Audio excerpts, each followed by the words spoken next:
আপনাকে মেরে করে ফেলে দেওয়া উচিত। আপনার শালার বিরুদ্ধে কয়েক কোটি টাকা আর্থিক তছরূপের অভিযোগ উঠছে, কি বলবেন? আমি এই সময় জানি না। আপনি জানেন না? জানেন না? আপনি শুনেন না, এটা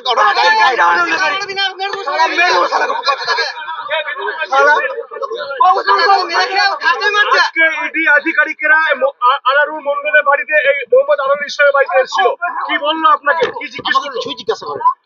জিজ্ঞেস করলো এত দীর্ঘ 2.5 ঘন্টা ধরে অভিযান চালালো, কেন এরা ইডি আধিকারিকেরা কেন এসেছিল?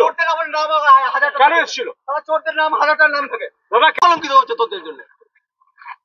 চুরি করে তোর বাপ কেন পাওয়ার ব্যাটন নিল? বল বল, পাওয়ার ব্যাটন কেন নিল? আনারুল চোরের সম্পত্তি গুলো বল, জবাব দে আমাকে। জামান দেবে আমরা খবর রাখি না, মনে হচ্ছে পালিয়ে গেছে তোদের সব প্রত্যেকটা উপরে আমাদের গোয়েন্দা লাগানো আছে, জানি না কোথায় কি করিস। সালা সোনা সালা তোর বাপ সালা ধর্মে না, সালা নামাজ পড়াই, সালা 5 ওয়াক্ত নামাজ পড়াই, তোর পুষতে দেয় না, সালা চুরি করে টাকা খেয়ে তোর মেম্বারে ওঠা, মেম্বারে ওঠা তো বাপের বাপ কেন পাওয়ার ব্যাটন নিয়ে নিল? বাপকে ডাক এখানে। তোর বাপ কত টাকা ইনকাম করে চাইতে আনারুল ইসলামের পাওয়ার ব্যাটন নিয়ে নিল পুরো সম্পত্তি। তোর দলিল নিবি, দলিল সব মিডিয়াকে দিয়ে দেবো এখনই চাইলে। পরিষ্কার আনারুল কোটি কোটি টাকা ভোগ করে যায় একটা চোর, একে অ্যারেস্ট করা উচিত, এখনই অ্যারেস্ট করা উচিত। একটা চোর, একটা চোর যেমন ঘুরায় আপনাকে চোর একটা, আপনি চোর, আপনি চোর, সব জানেন, সব ভোগ করতেন আপনারা। আমাদের মতো গরিব গরিব লোকের টাকা মেরে দিয়ে আপনি সব কিছু জানেন। আনারুল আজকে কোথায় করুন? আনারুল কোথায় ফোন করুন আপনি আনারুলকে, কোথায় রাখি আপনি? আপনি কে? আপনি থাকতেন না এই বাড়িতে? থাকতেন না? আমি দেখি নাই, একদম মিথ্যা কথা বলবেন না, একদম মিথ্যা কথা, সব জানি আমরা, সব জানি, সব জানি। আপনার কাছে আপনি এই গাড়িটা আনারুলের গাড়ি, সমস্ত কিছু ব্যবহার করেন। আপনার বাপ পাওয়া ব্যাটারি কেন নিল আনারুলের কাছ থেকে? আরে আপনার বাপ পাওয়া ব্যাটারি কেন নিল বলুন? বলুন পাওয়া আনারুলের সম্পত্তি, এই সম্পত্তি আমাদের সম্পত্তি।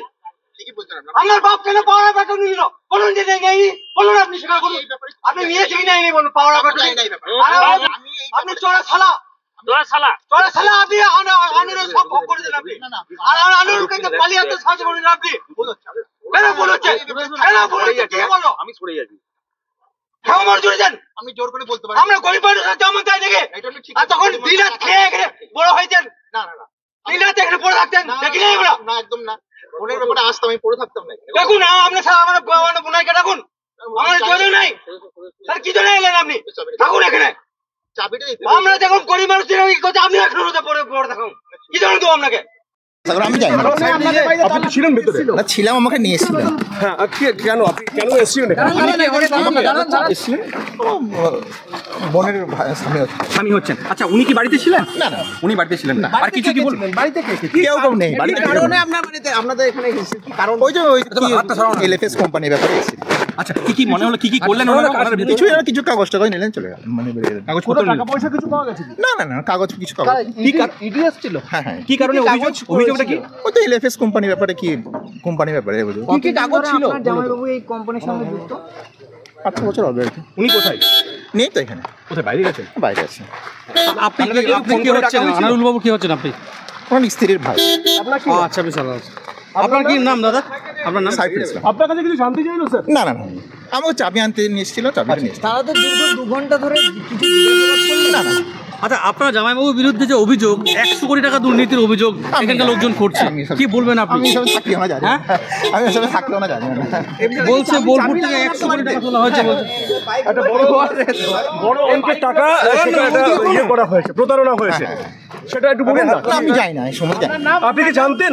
না না না, আমি এসব জানি না। মোহাম্মদ আনারুল ইসলাম যে এরকম এই প্রতারণার সঙ্গে যুক্ত, আপনারা জানতেন? না, আমরা তো জানি না, একটা কোম্পানি চলছে, কি বলে আপনার ওই কি জিজ্ঞাসাবাদ করলো? কি বলে আপনার শেয়ার মার্কেট হিসেবে জানি।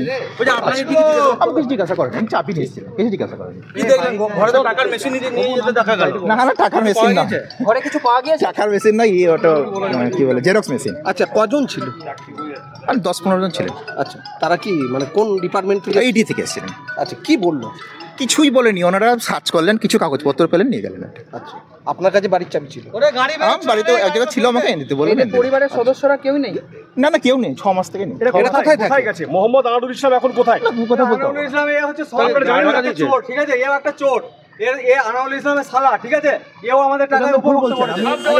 এ সব জানে, এ চোর, এ একটা চোর। পরিষ্কার আনোয়ারুল ইসলাম কোটি কোটি টাকা ভোগ করছে, এ একটা চোর। একে অ্যারেস্ট করা উচিত, এক্ষুনি অ্যারেস্ট করা উচিত। এ একটা চোর, এ একটা চোর, জানেন কোথায়? হ্যাঁ, চোর, থাকতে হবে আপনাকে। চোর একটা আপনি, ভুল বলছেন এই ব্যাপারে। চোর আপনি, চোর সব জানেন, আনারুল সব ভোগ করতেন আপনারা। না, না। আমাদের মতো গরিব গরিব লোকের টাকা মেরে দিয়ে আপনি সব কিছু জানেন। ভুল বলছেন। আনারুল আজকে কোথায়? আনারুল কোথায়? ফোন করুন আপনি আনারুলকে। আরে আমি সত্যি কোথায় থাকে আপনি? আমি কে? আপনি থাকতেন না এই বাড়িতে? না, না, না। থাকতেন না? না। আমি দেখে নাই। একদম মিথ্যা কথা বলবেন না। একদম মিথ্যা কথা, সব জানি আমরা, সব জানি, বললো চাবি নিয়ে সব জানি। আমার কাছে চাবি নেই। তাহলে কার কাছে যাবি? এক জায়গায় ছিল, সেখানে চুরি করে এই গাড়িটা আনারুলের গাড়ি, এই গাড়িটা আনারুলের গাড়ি, ভুল সমস্ত কিছু ব্যবহার করেন। আপনার বাপ পাওনা ব্যাটারি কেন নিল আনারুলের কাছ থেকে? আমি দেখে আপনার বাপ পাওনা ব্যাটারি কেন নিল বলুন? বলুন, পাওনা আনারুল সম্পত্তি, এই সম্পত্তি আমাদের সম্পত্তি। ঠিকই বলছেন আপনারা। আপনার বাপ কেন পাওনা ব্যাটারি নিল? বলুন যে নেই, বলুন আপনি স্বীকার করুন। আপনি নিয়েছি কি নেই বলুন, পাওনা ব্যাটারি নাই, ব্যাপারে। আনারুলের কোটি কোটি টাকার সম্পত্তি পাওনা ব্যাটারি কেন নিল বলুন? ভুল হচ্ছে। আপনি একটা চোর, আমি এই আপনি চোরের শালা। তোরা শালা